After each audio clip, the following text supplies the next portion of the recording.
Hello. Now I need to get used to this microphone. It's not good here? Or is it okay? Do you want to turn it down a bit? Hello, 1, 2, 3. That sounds better. Is that okay? Am I audible? Thank you. Ladies and gentlemen, thank you for being here. Thank you to Howard and the team at Sumiruna for organising this great event. I woke up this morning to the news that Britain is leaving the European community. I will make a comment about that at the appropriate point in my talk. So the theme is psychedelics and civilization and the war on consciousness. This is, of course, the attitude in our society today. And I would like to make clear, I do believe that psychedelics are a very serious matter. I don't think in our society, the way that it's structured, that they're appropriate for children. I think this is an adult experience in our society. I do believe that if all so-called drugs were legalized, we would be able to have a much more rational way of working with them than presently prevails under that evil and wicked enterprise known as the war on drugs. Nevertheless, psychedelics are, in my opinion, for adults. I'm showing this slide simply to give the modern view. It's interesting if you go back into antiquity. Here's a schoolroom actually from ancient Egypt, and it's not that old. It's about 300 AD, about 1,700 years old. And written on the walls of this schoolroom are positive references to drugs. We have Greek writings on its walls which give us the story from the Odyssey about the Trojan War. Helen of Troy gives her guests a drug, most likely opium, that takes away grief and anger and brings forgetfulness of every ill. Whoever should drink this down when it is mixed in a bowl would not let fall a tear down his cheek in the course of that day, at least. I can't imagine this being written on the wall of any school in Europe today. And it suggests perhaps that attitudes have changed over time towards the substances that we refer to as drugs. From ancient Crete, a poppy goddess. That's of course the opium poppy. 1250 to 1300 BC, and here we have a signet ring from Knossos, 1500 BC. Demeter is handing 3 poppy heads to Persephone. So clearly no negative views about opium at that time. Samuel Taylor Coleridge, the great poem Kublai Khan. I wonder if I can remember a little of it. In Xanadu did Kublai Khan a stately pleasure-dome decree, where Alph, the sacred river, ran through caverns, measureless to man, down to a sunless sea. This majestic piece of poetry was written under the influence of opium. And famously, there came a knock on the door as Samuel Taylor Coleridge, in his opium trance, was writing the poem. It was the postman bringing a package. He received the package. By the time he returned to his desk, he'd completely forgotten the rest of the poem. But it seems that some good things do come out of these demonized substances. Ancient Egypt, I don't like the title of William Memberton's book, Narcotic Plants, because it deals with so much more, and the word narcotic is very loaded in our society. But if we just look at some of these images, we can see here Nefertiti presenting opium poppy heads to her husband Akhenaten. I certainly cannot imagine Queen Elizabeth of Britain presenting opium poppy heads to Prince Philip. And then, of course, here, interestingly, we have rays of the datura flower, the highly visionary datura flower, descending into the third eye of the initiate. And then what are all those images of water lilies in ancient Egypt, where you see them sniffing the aroma of the water lily? It's so much more than that. It's a prevalent motif in ancient Egyptian sacred art, and properly used, it is a mild visionary aid. And we know that they knew how to use it properly, because traces of a liquid extract from the blue water lily were discovered in alabaster jars stored in Tutankhamun's tomb. Behind me, this is from the walls of the Temple of Karnak in Upper Egypt. And here we see the god Thoth, the ibis-headed god of wisdom, writing the name of the pharaoh Seti I on the Tree of Life. Now, my friend Dennis McKenna, who's sitting over there, an ethnopharmacologist, who knows so much more about these things than I do, has identified this tree as the Tree of Life, as Acacia nilotica.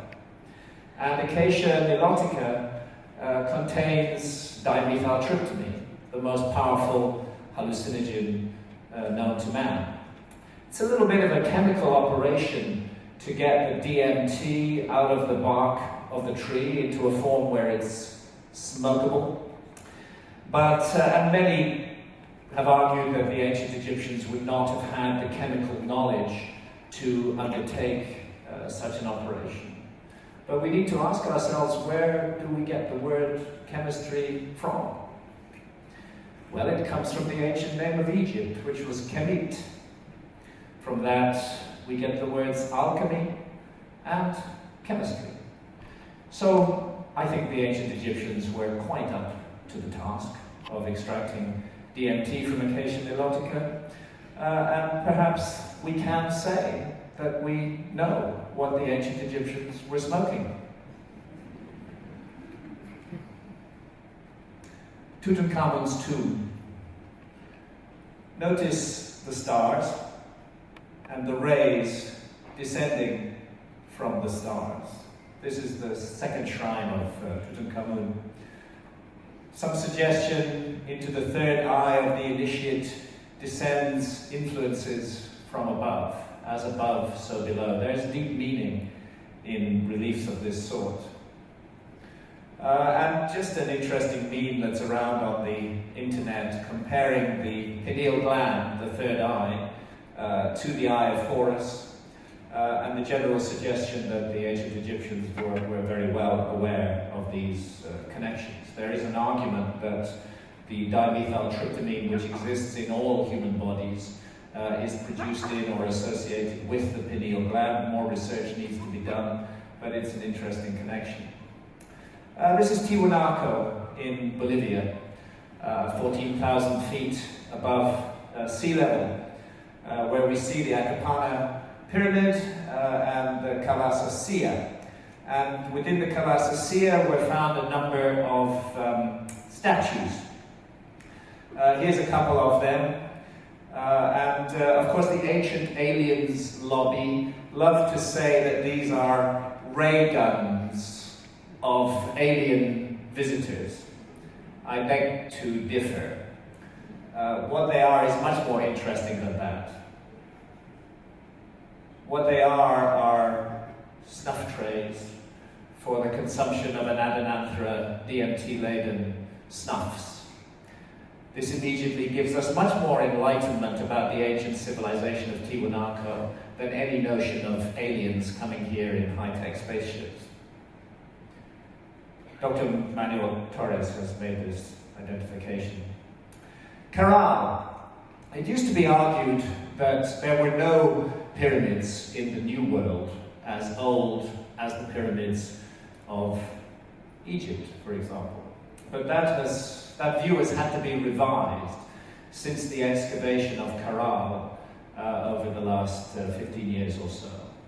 Caral is a gigantic pyramid site, some 60 miles north of Lima, and it's at least as old as the majority of works at Giza in Egypt, going back to 3000 BC or thereabouts.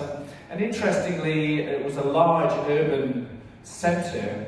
The view of archaeologists used to be that such urban centres could only be created with warfare, that they would be driven and motivated by the desire to make war on others or to defend themselves from others. This turns out not to be the case at Caral. As a matter of fact, there's no evidence of war whatsoever, rather of happy coexistence with neighbouring peoples. And interestingly, amongst their prominent imports were hallucinogenic snuffs from the Amazon. So the ideology in our society that says that you can't build or do anything great under the influence of psychedelics is clearly wrong. And it may be that our society is radically out of step with the rest of the human story. I mean, we're so proud of modern Western technological society, but really it's like a little pimple on the forehead of the story of human civilization. And we should not imagine that the conclusions we come to have any special virtue or validity.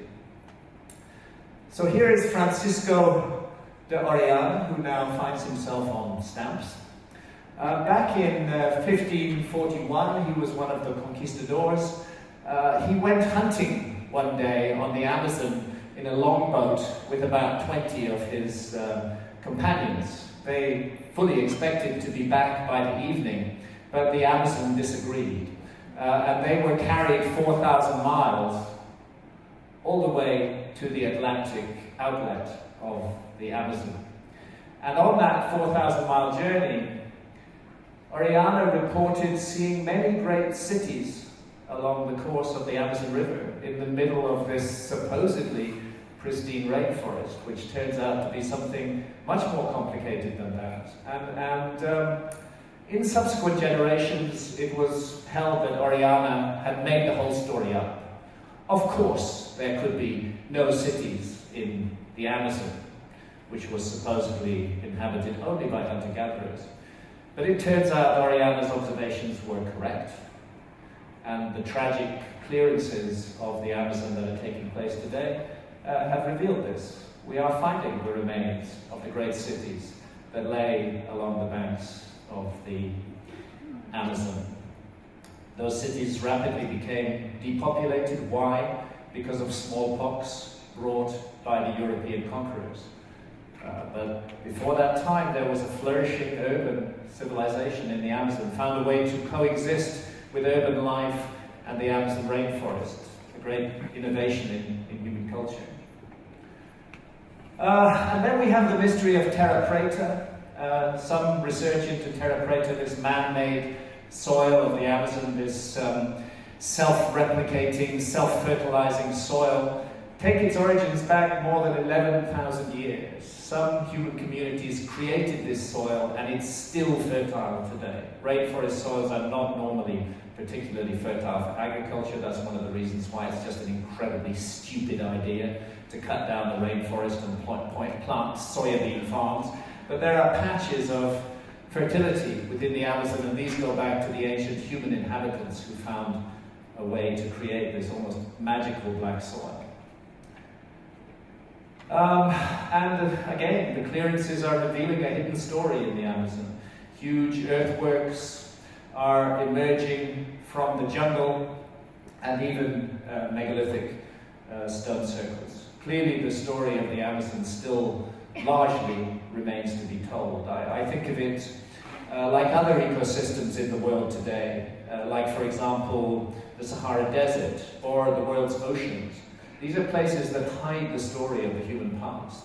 And we should not imagine that we have the whole story of the human past, while places like the Amazon and the Sahara Desert and the world's oceans remain largely unexplored by archaeology.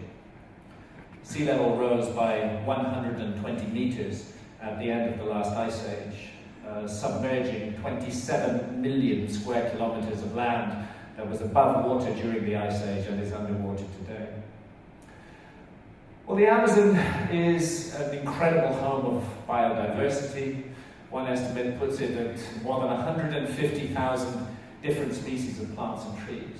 It's surely a work of remarkable ethnopharmacology that we have the mystery and the magic of ayahuasca.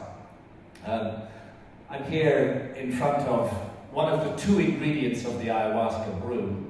This is Psychotria viridis, known as chacruna in the Amazon, and it contains dimethyltryptamine, DMT. However, as I'm sure many of you are aware, dimethyltryptamine is not normally orally active. We have an enzyme in our gut called monoamine oxidase, which switches off DMT on contact. So if you were to make a tea of hundreds of these leaves, you really could drink as much as you liked and it wouldn't have a psychedelic effect. What you need to make DMT orally active is a monoamine oxidase inhibitor.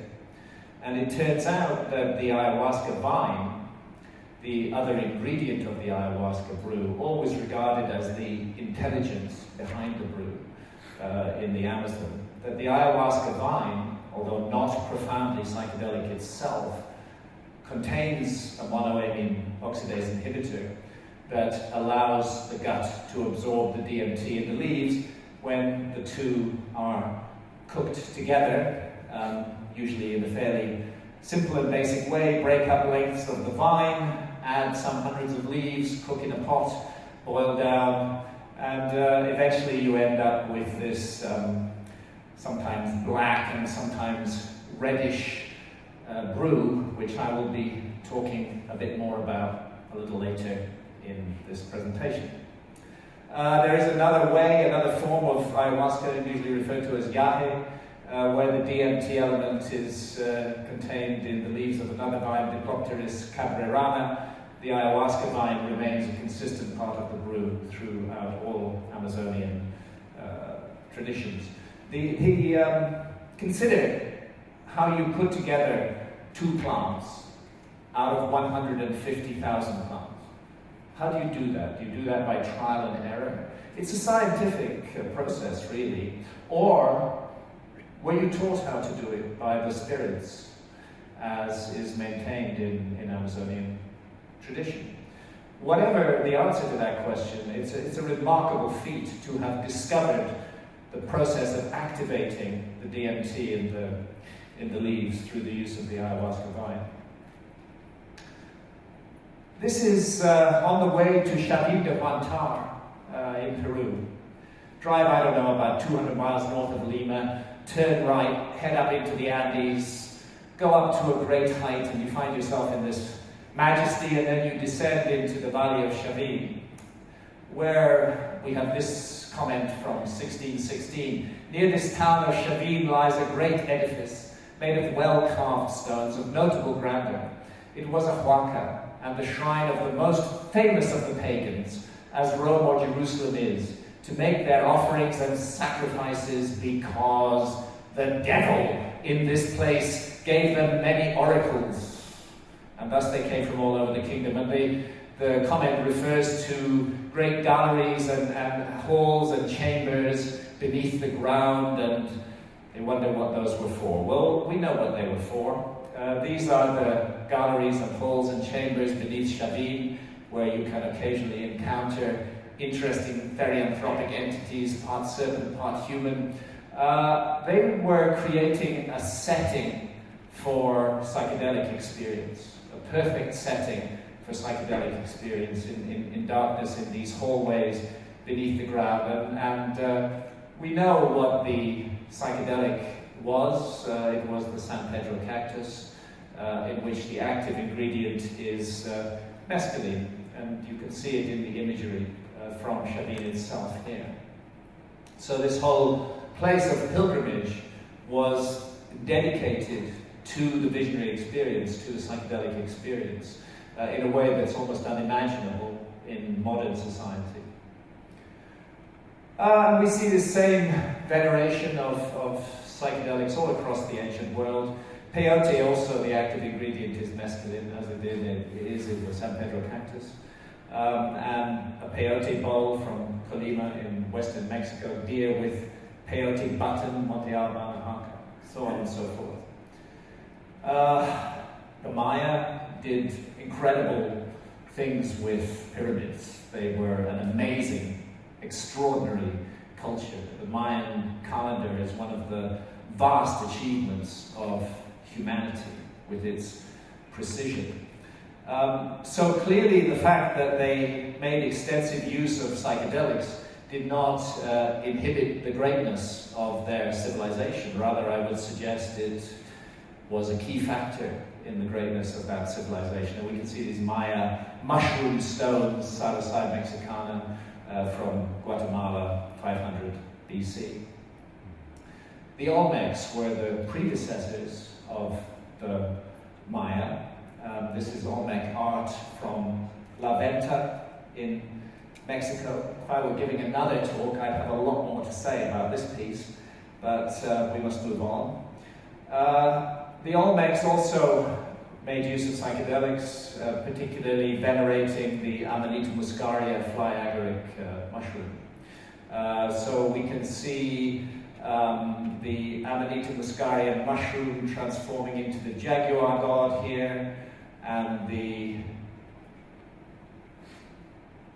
that's there, and then an Olmec baby weird jaguar wearing an Amanita muscaria mushroom cap.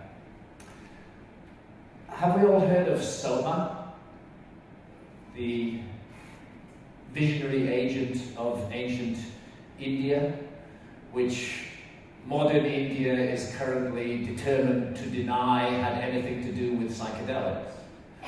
But the detailed research on this subject suggests very strongly that Soma was a liquid produced from the Amanita muscaria mushroom. It's an interesting thing about Amanita muscaria. It's actually quite difficult to get into a psychedelic state with that mushroom. But the way it works is this: if you're the shaman and you eat a lot of the mushrooms and then you piss in a bowl, and then you give that bowl to others to drink from, they will have a psychedelic experience. It's as though the human body acts as a filter, removing impurities from the mushroom and allowing the psychedelic effect to come through. It's the same if you drink reindeer urine, which contains Amanita muscaria. Actually, it's been discovered that you can pass Amanita muscaria through 7 human bodies before it loses its potency.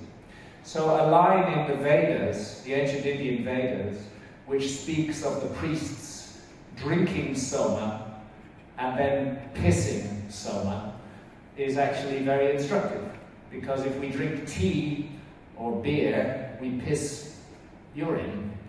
But Amanita muscaria passes through the urinary system and becomes, if anything, even more effective.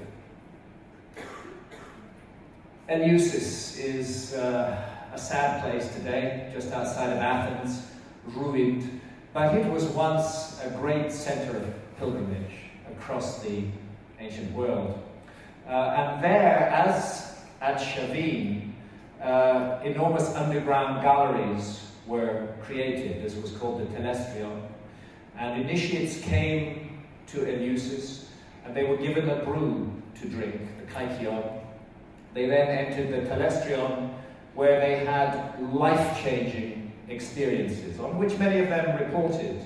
Here's Pindar: "Happy is he who, having seen these rites, goes below the hollow earth, for he knows the end of life, and he knows its God-sent beginning." Plato was an initiate at Eleusis, so was Aristotle, so was Sophocles. Sophocles wrote, "Thrice happy are those mortals who, having seen these rites, depart for Hades. For them alone is granted to have a true life there." In other words, there's the suggestion that the experience undergone by the initiates at Eleusis abolished their fear of death, that they came to understand that death was not the end, but maybe just the beginning of the next great adventure. And thanks to the research by Gordon Wasson, Albert Hoffman, and Carl Ruck in this amazing book, The Road to Eleusis, we can now be pretty sure what the Kaikion beverage was. It consisted of barley and Claviceps paspali, which is a non-poisonous form of ergot containing LSD-like visionary alkaloids. In other words, basically they were taking LSD at Eleusis. It was the beating heart of the ancient Greek world. It was destroyed by Christian fanatics in the early centuries of the Christian era. Athens has given nothing to the world more excellent or divine than the Eleusinian Mysteries, said Cicero. So we shouldn't be surprised to find the use of psychedelics at the heart of so many advanced ancient civilizations. Psychedelics actually appear to have played a key role in the emergence of modern human behavior. This is what I call 6 million years of boredom. This is the story of the progress of humanity from the last common ancestor with the chimpanzee around 6 million years ago through to anatomically modern humans and beyond. The earliest anatomically modern human skeleton so far found is about 200,000 years old. It doesn't mean we won't find older ones, but at the moment that seems to be when anatomically modern humans began to at least leave an impact in the fossil record. Most of the story is incredibly boring. I mean, they didn't invent stone tools until about 2.5 million years ago. There they are. Having invented them, they were so pleased with them that they stuck with them without any change for the next million years. Can you imagine having dinner with these guys? Would the conversation have been fun? I don't think so. And then another change comes, the Acheulean stone tool tradition, and lo and behold, they stick with that for 1 million years as well. So what does this tell us? It tells us that they are passing down cultural information, but also that they're incredibly rigid in their thinking, that having got locked on a particular track, they are unable to change it. And we really don't see any sign of change, even after anatomically modern humans appear on the planet. It's long after the appearance of anatomically modern humans that suddenly a light seems to go on in the human brain all around the world. And we get the great cave art, the rock art being produced. Really, this is the story within the last 100,000 years, and really within the last 40,000 years, in terms of the cave art. Now, what is cave art all about? A lot of people will tell you, again, this is the problem with modern archaeology, that we tend to impose ourselves upon the past. We see the past as a mirror rather than a window to look through. So the idea was that the cave art must have been all to do with utilitarian purposes. They must have been somehow hoping to capture the soul of the animal that they wished to eat, and they were depicted as pierced. This notion of hunting magic is complete and utter rubbish, and it has been rejected by the facts. Only about 2% of the animals portrayed in cave art are shown to be pierced, and there is absolutely no relationship between the animals that were eaten around particular caves and the animals that are depicted in those caves. In Lascaux, for example, the primary animal depicted is not the reindeer. The reindeer, however, was the primary food element around Lascaux. There's actually only one image of a reindeer in Lascaux, and it has the feet of a duck. How do we explain that? Other elements of cave art begin to tell us the story. We again and again see images of therianthropes. That's from the Greek therion, which means wild beast, and anthropos, which means man. Creatures that are part human and part animal in form. And again, of course, the academics say, there's nothing to this. That was just them dressing up in skins because they wanted to emulate the animals. No, it's more complicated than that. Let's go to Chauvet Cave in France on the left here. And this is really an interesting image. We see Bison Man. It's got the head of a bison, but the hind legs of a human being. straddling a large female figure with a prominent pubic triangle. But oddly, the female figure has no head. Instead, her right arm is transforming into the head of a lion. So this is not somebody dressed up in skins. This is a moment of transformation or of shape-shifting, which is being witnessed here at Chavin 32 or 33,000 years ago. And here from South Africa, from the Cederberg, perched on a zigzag, we see humans transforming into antelopes. And here from the Drakensberg, these two human figures, it's a little bit small here, but they have the heads of antelopes. This one has two feathers growing out of his back as though he's about to transform into a bird.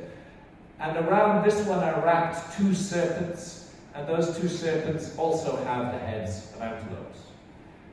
I think it's reasonable to say that this is not an observation made from nature. This is not what you see when you're out hunting on the plains. You don't see humans transforming into antelopes or antelope-headed human beings. You don't see a woman transforming into a lion.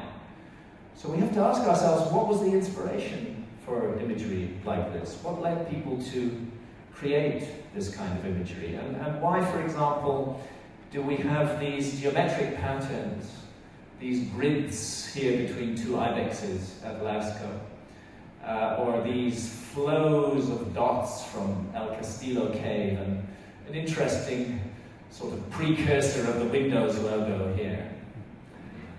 What's it all about? Well, this is a good moment to pay tribute to the late, great Terence McKenna and his amazing book, Food of the Gods, which anticipated so much in this field. Terence was ahead of the game in almost everything, and he was certainly ahead of the game in understanding the origins of human behavior. But there's been excellent academic work done on this, going back actually to the 1960s, where it was noted that interesting results from the use of hallucinogenic drugs to induce altered states of consciousness were registered by human volunteers. In fact, the results were so similar and so consistent that it was possible for researchers to draw up a chart of the psychedelic experience in a way which often begins with scintillating flashing lights and patterns. Then there's a sense of them taking form. Then there's the feeling of passing through some kind of vortex into a seamlessly convincing parallel reality, if you've had enough of the substance in question. And then finally we emerge into that parallel realm, and we find ourselves encountering entities who communicate with us, often telepathically.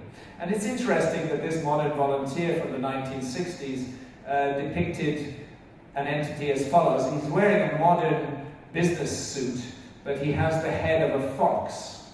And that's really no different from Bison Man and Lion Man from the Painted Caves. It's a hint that our ancestors in the Painted Caves were having psychedelic experiences.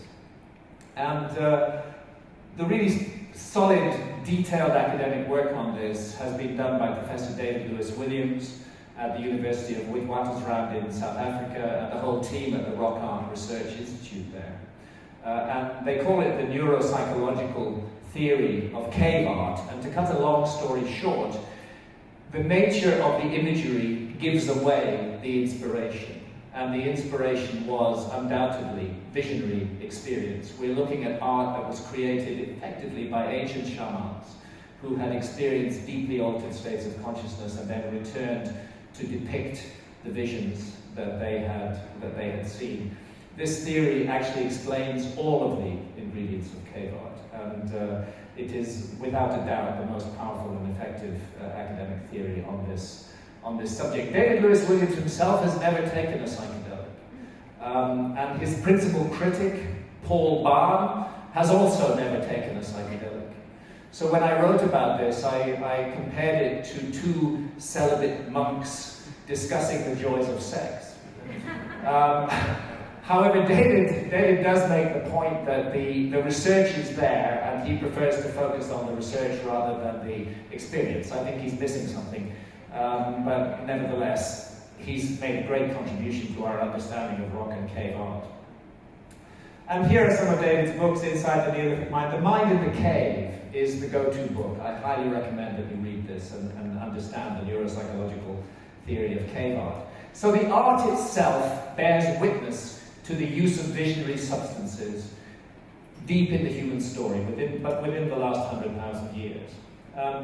It's interesting. Here's New Scientist, 6th of March 2011, trumpeting the earliest evidence for magic mushroom use in Europe, because there's a cave with images of Psilocybe hispanica within the cave. But of course, the evidence for the use of psychedelics is present in the art already long before that.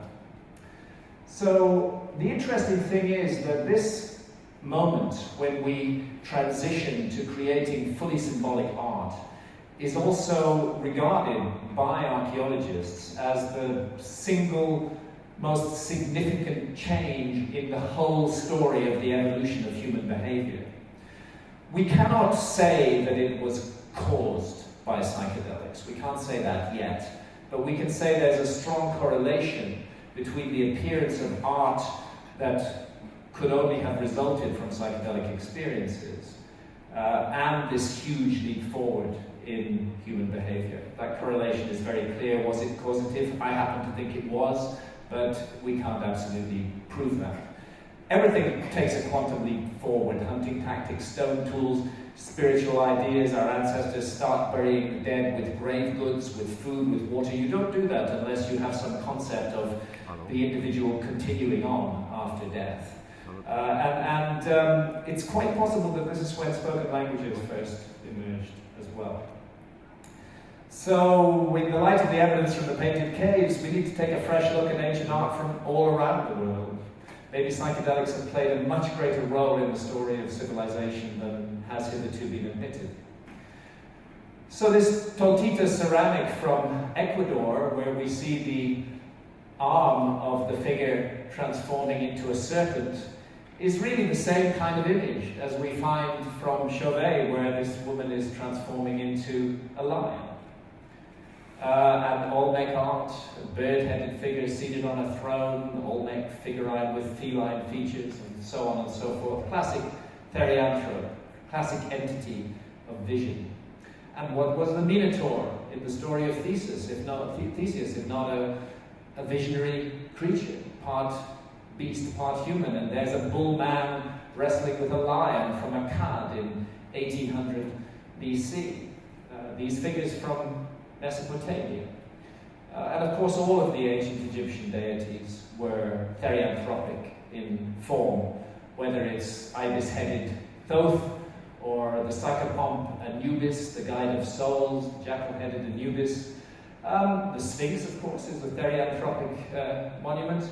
And this is a lovely little image here from one of the tombs of the nobles. Here we see, at Thebes, here we see the deceased looking at her own soul. The ancient Egyptians had a very complex notion of the soul. There were at least 11 different elements of it, but one was the Ba soul, the bird soul that flew free of the body after death. And there she's looking at her own soul in the form of a human-headed bird. So, given this vast background of psychedelic use and visionary experience in the human story, it's reasonable to wonder, why is our society so rabid about consciousness-altering drugs and plants? Particularly where psychedelics are concerned, what actually is it that those in power are really afraid of? And their fear causes a lot of pain to others, those of us who do wish to explore our consciousness using the gratuitous graces that nature has provided to us, face imprisonment, the ruin of our lives, the breaking down of the doors of our homes, the entry into our lives of the police state, not because we did any harm to others, but simply because we defied the prevailing ideology of our society. It's a very serious matter where a society believes that it has the right to control even the consciousness of individual members of society. This goes far beyond the issue of freedom of speech. This is the issue of freedom of consciousness, of cognitive liberty, of sovereignty over consciousness. A greatly neglected human right in Western societies today. It's not as though our societies are against altered states of consciousness as such. On the contrary, big pharmaceutical industries are licensed to make billions of dollars of profit every year from producing really ghastly consciousness-altering drugs, really bad ones. I speak from experience. I had 5 years on Prozac and Siroxat back in the 1990s, before I really got into psychedelics. And those were 5 of the most miserable years of my life. And these so-called antidepressants are, in my opinion, anti-human substances, and they numb the mind, and they numb the brain, and they numb our emotional intelligence. And they're a dreadful thing, and I don't believe that they help with depression at all. I, for the first time in my life, found myself seriously contemplating suicide under the influence of Siroxat. And that's when I knew I had to stop. And it took me the best part of a year to get off that hideous consciousness-altering drug, reducing the amount I took every day by a tiny fraction until finally I was free of it. Fortuitously, I became free of it in 2003, and just later that year was the first time I went to the Amazon and drank ayahuasca. It was just as well that I got the Siroxat out of my system, because these SSRIs do not engage well with ayahuasca. At any rate, whether it's so-called hyperactivity disorder or depression, Big Pharma is in a kind of unholy alliance with medical doctors, every year inventing new so-called mental illnesses for which new consciousness-altering drugs are prescribed to allow Big Pharma to make even more money. Deeply hypocritical situation. And then, of course, there's alcohol. Without a doubt, the most boring drug on the planet. And yet glorified and lionized in our society. Regarded as just a great way to take the edge off at the end of the day. It's an incredibly dangerous drug. It kills countless thousands of people every year. We are seeing massive liver problems in young people today, cirrhosis of the liver because of binge drinking, the traffic accidents, the violence, everything associated with alcohol, as far as I can see, is profoundly negative and really quite dangerous. And yet, our governments give free license for the drinking of alcohol, but will send us to prison for consuming a psychedelic, which is far less harmful in every way. So when our governments tell us that they are making psychedelics illegal because they're harmful, that's obviously a lie. If they really were concerned about the harms of drugs and they felt that the way to deal with them was to make them illegal, the first drug they would make illegal is alcohol. So whatever they're doing, it's not about what they say they're doing. We're incredibly diverse creatures. We have so many different states of consciousness available to us. But our society particularly values and venerates the, let's call it the alert, problem-solving state of consciousness. Now, let me be clear. I don't have anything against the alert, problem-solving state of consciousness. When I get in an airplane, I want the pilot to be in an alert, problem-solving state of consciousness. And I would like him to stay in that state of consciousness until he lands me safely at my destination. After that, what he does with his head is his own business. But while he's flying me, I want him alert and problem-solving. The problem is that it's the over-dominance of that state of consciousness in our society. We've effectively given a monopoly to the alert, problem-solving state of consciousness, and we've tended to demonize other states of consciousness unless they serve the alert, problem-solving state of consciousness. So now we can understand why alcohol is okay in our society, because it doesn't question or undermine the alert, problem-solving state of consciousness. It's seen as giving the the drones of the workforce an opportunity to relax at the end of the day so that they can be ever more efficient producers and consumers the next day. And antidepressants, they support the alert problem-solving state of consciousness as well. They keep us going to our jobs every day. But psychedelics, I think they're illegal because they lead to questioning of the established control system of society and of the states of consciousness that serve it. In that sense, they are profoundly revolutionary in their nature. Well, what I'm showing you is a piece of Gnostic art which tells us that psychedelic mushrooms were very important to that faction of early Christianity that we now know as the Gnostics. We wouldn't know much about the Gnostics at all, actually, if it weren't for a discovery made near this temple in Upper Egypt. This is the temple of Hathor at Dendera, and at a place called Nag Hammadi, very near there, in 1945, an Egyptian farmer found a buried group of jars, pottery jars, and in those jars was an entire library of Gnostic texts. They're called the Nag Hammadi Library today. Prior to 1945, we only knew about the Gnostics from those in the mainstream Christian community who had persecuted them. After 1945, at least we have the ability to hear what the Gnostics themselves said. Gnosticism is an incredibly complex philosophy, and I just don't have time here or the inclination to go into it in great depth. But it definitely is dualistic. It sees a separation between the material and the spiritual realm. And it sees, Gnosticism does not hate the material world. This is one of the lies about Gnosticism that the persecutors spread. It's much more complicated than that, but it does see attachment to the material world, extreme attachment to the material world as negative for the progress of the soul. Now, in Gnostic cosmology, I'm just not even going to try to explain it all here.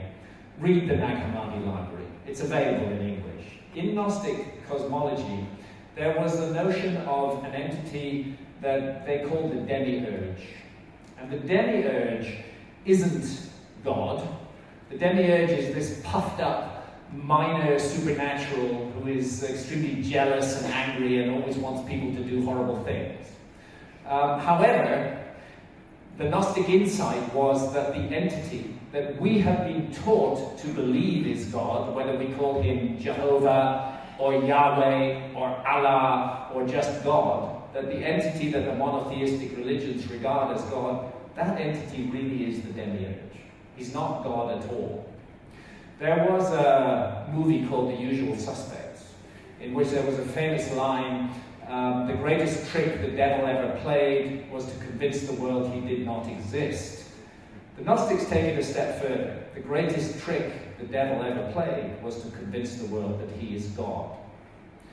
And this entity seeks to snuff out the divine spark in man, seeks to divide us from ourselves, seeks to separate us. It envies the divine spark within us. The Demiurge and his archons, who are kind of evil angels disguised as human beings, seek to mislead and enslave mankind and work to prevent us from ever awakening to our true potential. They spread fear, hatred, and suspicion amongst us and drive us into all manner of reckless crime, into wars and frauds and all things hostile to the nature of the soul. Well, it's interesting when we look at the Gnostic story of the Garden of Eden. We all know the story of the Garden of Eden, right? The serpent tempts Eve to eat of the tree of knowledge of good and evil, and this is a really bad thing. From the Gnostic point of view, guess what? The serpent is the good guy. Okay? And what he's doing is he's helping Adam and Eve to escape from the clutches of the Demiurge. He's saying, you must eat from the tree of knowledge of good and evil. Because if you do not have that knowledge, you cannot make informed choices. You cannot progress and grow and develop as spirits unless you you make those choices. You're not simply, I'm putting this in modern language, but you're not simply meat robots, here to do the will of the Demiurge. You have your own mission. And interestingly, where we see surviving Gnostic art, it depicts the tree of life as a psychedelic mushroom, Amanita muscaria, and sometimes the psilocybe as well. And there, if we look at the images of the Garden of Eden, what do we see? But the serpent is almost always depicted as a human-headed serpent. In other words, a therianthrope, in other words, a classic creature of vision. Now, of course, Adam and Eve were humiliatingly driven from the garden by the Demiurge and his servants, beaten about the bottom with the flat of swords, driven out and made certain that they would never return to the Garden of Eden. From the Gnostic point of view, the reading of that story is completely different from the reading in mainstream Christianity.